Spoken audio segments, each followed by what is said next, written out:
Hi everyone, it's Gene Calderon here with Gene Calderon Apologetics Ministries, going back into our idea of having theme days, and every day has a different theme to it, and every theme is based on a different perspective that I think we should know about when it comes to understanding our theology, about Christianity and God and what the Bible says, and about all these different things. And so today, being Sunday, we are going to focus on what I like to call Sunday Science. This is a day where we look at science and look at, does it line up with what we learn from the Bible and the doctrines of Christianity, or is science something completely different, and does it even contradict anything that we might have learned at church or from Bible study or anything of that sort? It's very important that we be able to look at God's supernatural world and the world that He did create that is material and natural for us to be able to learn from.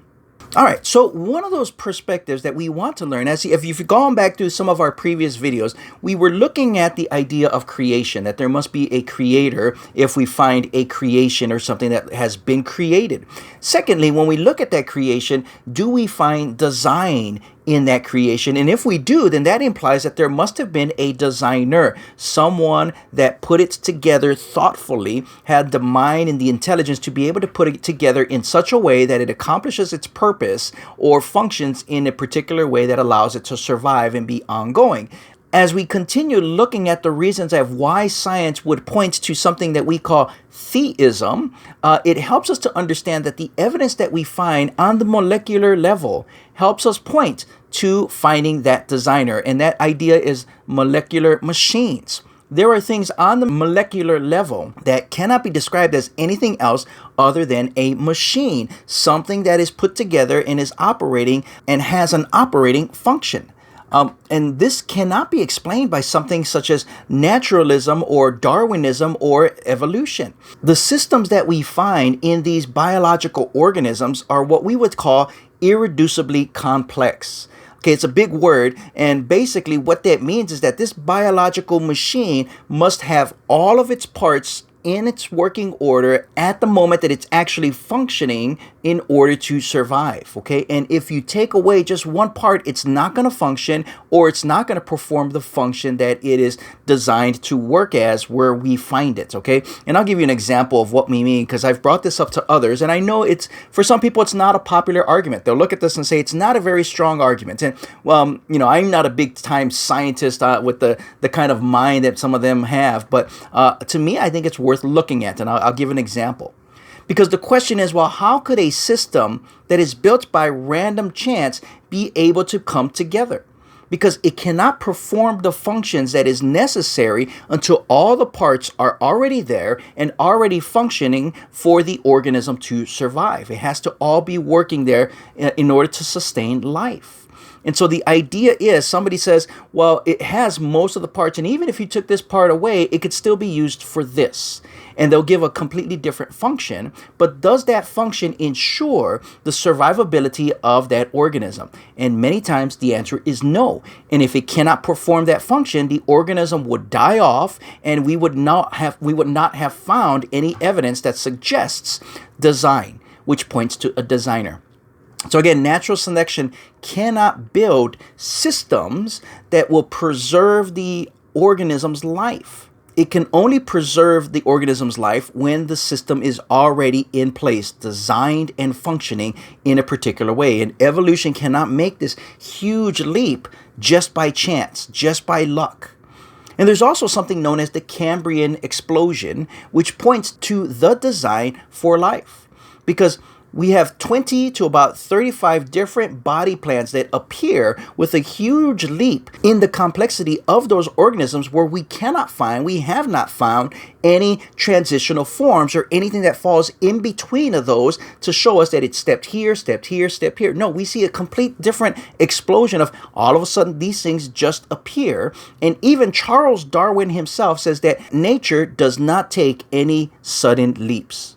And yet here we have this huge, giant leap, which is what intelligence is known for being able to do.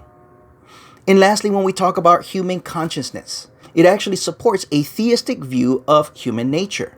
We definitely believe that there is more than just matter when it comes to ourselves and how we came about and where we are. But when we look at our own consciousness, the fact that we are thinking, the fact that we are feeling, and the fact that we're not just a computer made of meat or organic material, we actually have the ability to be able to self-reflect, to be able to think about things and feel about certain things, to be able to have expression, to be able to communicate through language. You're hearing things, and somehow the sounds of my voice and the way that I'm articulating it, the way my mouth is working, you understand it. How is this happening? It is something that is beyond material, and we also have creativity in the way we express ourselves.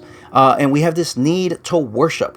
We don't see anything else finding this need to worship. So where does that come from? This is something that science can't explain, but it helps us to reveal there must be something more than just the scientific or the material, which points more to a theistic idea that a God must exist that is beyond time, space, and matter, because he's the one who created time, space, and matter. So that's our Sunday science, something to kind of look at. The design of all the things where does that come from? It must come from an intelligent mind that put it together for a particular function. And on the argument can go. And the fact that we are here talking and communicating in ways that is not requiring anything material, but it's beyond material, is also evidence that we are more than just the biological machines we happen to be, which again points to the idea of theism, the fact that we have a theistic God. So I hope this helps you, something to think about. Some people go back and forth on this whole idea of irreducible complexity. Thank you so much for watching. This is, again, Gene Calderon, serving here online and also with my college ministry, which is known as Ratio Christi at Purdue University Northwest. Always looking to serve students. If you have a student or know a student getting into the college age or college university setting, let them know we're here to serve. Or also locally at Freedom Church in East Chicago, where I do serve and put up Bible studies. Still, it's all online though. So if you have something, you can click on it, watch it anytime, kind of on-demand kind of idea. Again, thank you so much for watching. If you're looking for a local missionary to support, that's what I am with Ratio Christi. The links are below if you're curious, if you're interested. Having financial support helps me continue to be able to do this. So thanks again for those who do support me. If you have any questions, again, just comment. I'm always here just looking to serve. God bless you. Thanks again for watching.